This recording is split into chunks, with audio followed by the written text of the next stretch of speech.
Russian forces are making gradual gains as they try to encircle Ukrainian fighters in Bakhmut. President Zelensky is calling it, quote, one of the toughest battles yet. Despite a Russian blitz, Ukrainian forces say that they are still holding on to a key highway in the fiercely contested city. Just a short time ago, the Defense Secretary Lloyd Austin said it would not be a strategic setback if Ukrainians decide to reposition in some areas to the west of Bakhmut. The town's deputy mayor telling CNN there are about 4,500 Ukrainian residents still in the city and in harm's way. So let's bring in now retired U.S. Army Major General Mike Lyons. Good morning to you. Let's focus on Bakhmut here. So the secretary is saying that it would not be a strategic setback for Ukraine if they lose this city. Is that true? And what is the significance of Bakhmut? Yeah, I think it is true. I think the bottom line is both sides are using this battle to grind the other side down. And Ukraine's winning in that regard. They're about a 7-to-1 ratio, 7-to-1 Russia's down for 1 Ukraine. However, they still don't have enough manpower there. Here's really what's happening on the ground right now. The Russians, from what we can tell, are using a kind of envelopment to try to envelop the city here, a very kind of wide circle here. Why hasn't Russia taken it directly? And I'll tell you why. There's a river. Ukraine has used an incredible amount of obstacles in order to protect the city. There's a river that goes here that the Russians can't navigate at all. And so we can tell what either side is doing by how they drop bridges across rivers. So, for example, the Ukraine military just dropped that river, which tells me now they're retreating back into the town of Bakhmut and eventually taking this. This is the 504, the T-504.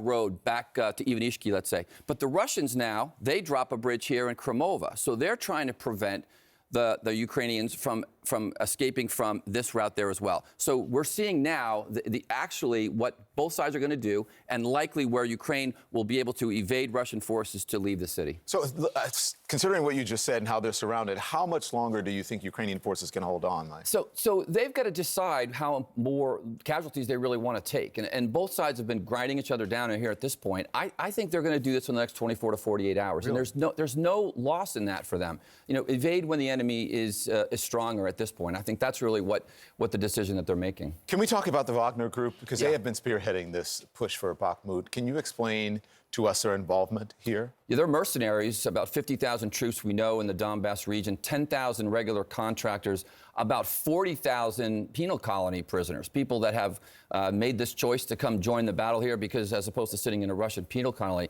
They're unbounded by the laws of land and warfare. Russia uses them for plausible deniability. They were first deployed back in 2014 in Crimea as the Little Green Men.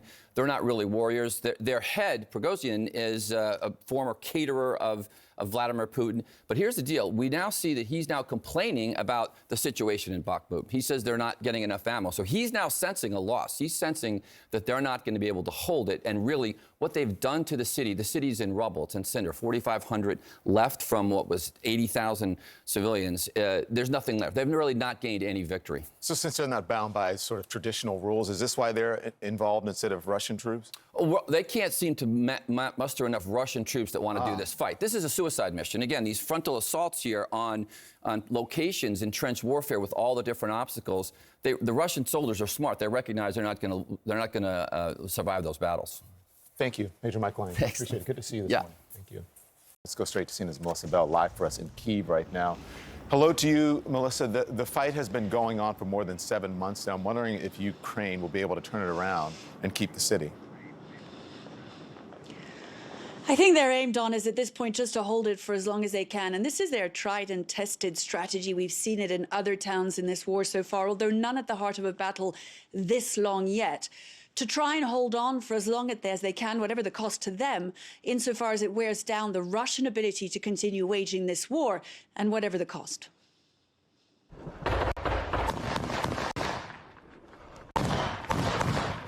Ukrainian forces giving all they can to defend Bakhmut, or what's left of it. After the longest battle of the war, one of the oldest cities in the Donbass lies in ruins. There were no orders, no decisions were made regarding withdrawal from Bakhmut. There have been no tactical changes. We are holding the defense.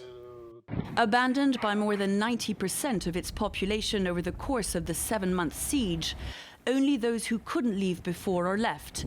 The intense fighting means that only 5 to 10 people a day can now be evacuated, compared to the 500 to 600 a day when the evacuations started at the end of February, according to the city's deputy mayor. The Russians throwing all they have at the city, says the deputy mayor. Heavy artillery, mortar fire, airstrikes, and a substantial commitment of ground forces, both regular soldiers and Wagner mercenaries. But Russian advances have come at huge cost. Wave after wave of Russian soldiers have been sent to their deaths. And Ukraine has accused Russia of exaggerating its gains, claiming they still control one of the major highways into Bakhmut, a lifeline for Ukrainian defenders, with one Ukrainian commander tweeting that there are many ways still to get into the city. Analysts have questioned the strategic importance of Bakhmut, but that has not stopped Moscow's intense campaign to capture the city, nor Ukraine's existential fight to keep it. The unceasing barrage of artillery fire hasn't just killed or forced out most of the city's civilians, it's taken a huge toll on Ukrainian soldiers too, as the battle turns to close quarters street fighting. But Ukraine continues its fierce fight for victory, even as Russian forces continue to close in on a city that's already a byword for Ukrainian resilience on the battlefield.